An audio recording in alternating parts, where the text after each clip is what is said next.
મારી જોગ મારી મારી કુંડળ પર તો હમ મારી માતાજી હિંગળાજને વધાવવા ધન્યવાદ ધન્યવાદ અને 500 રૂપિયા આપી અમને રાવણ દેવને શીખ ફેરાવી કરે વધારે જોરદાર તાળથી ધન્યવાદ ધન્યવાદ ધન્યવાદ ધન્યવાદ અને હિંગળા સાહેબ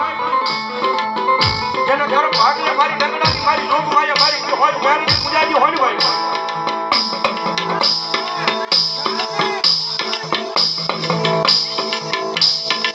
हमारे जयंती भाई ऊंडवी वाला धन्यवाद।